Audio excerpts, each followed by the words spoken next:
Continue. Great to have you with us, Bill, along with Alan. Time now to join Shaun O'Hara, one-time Giants offensive lineman and current analyst for the NFL Network. He joins us via the video call center. Shaun, thanks so much for your time. Giants OTAs underway. You made the league undrafted out of college. How important is it to prospective free agents here, this OTA period, to try and make an impression? Yeah, OTAs, organized team activities is the acronym, but really what they are is opportunity sessions. That's the way I looked at it when I was a young player.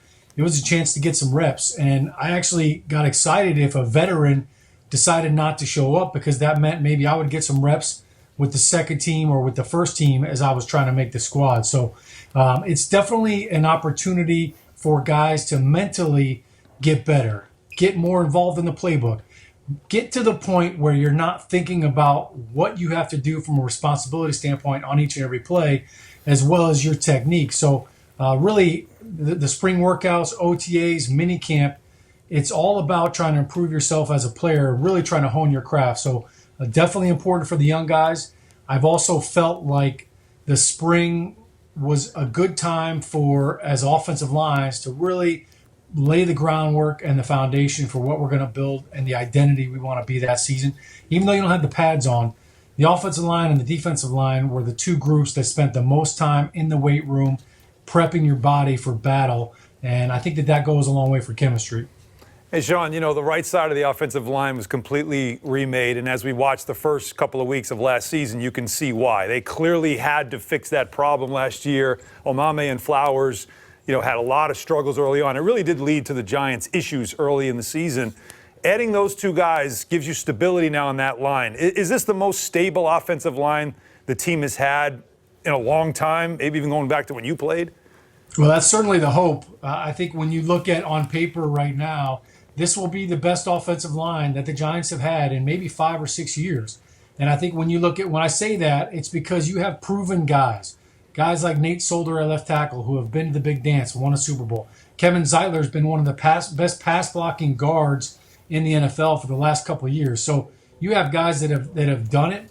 I think Mike Remmers at right tackle, hopefully if he's healthy, he's a battle-tested veteran. And I think he was a great addition for the Giants, really risk-free. I think he's going to be somebody that can provide some great, solid depth in case he needs to be the swing guy.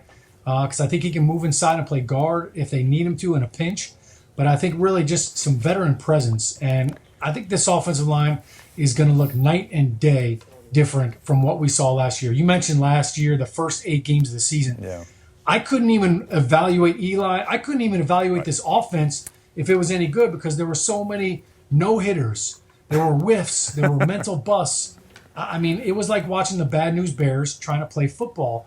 And it was frustrating, I know, for the fans. It was certainly frustrating for guys like Eli, guys like Odell, and guys like Saquon, who had a chance to make some big plays down the field, couldn't get the ball out because the quarterback was getting sacked. So we saw in the second half last season what this offense could start to look like with a little bit more consistency and some better pass protection. All right, Shaun, of course, the big story here during the offseason, I'm sure once the season begins, is going to be the quarterback situation. You got Eli Manning, you got Daniel Jones, and also the fact that the Giants now are going to have to bounce back without Odell Beckham. But, Shaun, as a former offensive lineman, how involved do you get in the behind-the-scenes machinations on a quarterback situation? You guys care about that? Does it impact how you play? I don't think as a player you're really thinking about that, and certainly not in this context with Eli and with Daniel Jones. Daniel Jones, right out of the gate, they've told him, you're here to learn. I think obviously in case of emergency, I think he would be able to handle it. He went to Duke. He's a guy that is, all in for football. He breathes it. He lives it. But with Eli, I still feel like he has 2 to 3 good years left in him. He could still throw the rock. He can read defenses. Those are the two biggest aspects. The accuracy is obviously a big factor in that. But I look at this offense and I just say I think Eli's got a lot of life left in him. And I think right now, when you look at what they're going to do from a production standpoint in the second year of this offense, we just talked about how they look different from the first half to the second half of the season last year. This offense will be so much better week 1 for a couple of reasons. Number 1, the offensive line. Number 2, Saquon Barkley is now going to be considered a veteran. He's no longer a rookie, so he's going to get the ball a lot more. And I think there will be more rhythm and more timing from an offensive route concept. Golden Tate, I think, is going to be an added bonus to this offense. Does a great job after the catch. And I think Sterling Shepard is due for a big season. So this offense will be more productive. I think the biggest aspect of this offense that I'm looking forward to seeing them be better at is they're going to be more physical at the line of scrimmage. They're going to be better in short yardage situations and better in the goal line situations with running the football. And, it'll also, as you mentioned earlier, allow you to assess Eli properly with an offensive line that is more stable. That's for sure. Now, I know you've seen me play golf, so I'm not offended that I didn't get an invite this year, but your golf outing's coming up. Tell us about your foundation. Yeah, word on the street is you play Irish golf. You hit 5, yell 4, and write down 3. That's great for Alan, Shaun. I have a loft issue. We know what loft stands for, and I have one. I'll leave that one alone. I think when you're talking about my golf outing next week, it's one of the most exciting days of the year for me, and I know for a lot of kids battling cystic fibrosis. The Shaun O'Hara Foundation, we're celebrating our 11th annual golf outing. It will be at Trump National in Bedminster, New Jersey. The benefits of the day go towards battling cystic fibrosis. It's a great, wonderful day for the kids that are battling cystic fibrosis and their families. They get to come out to the golf course.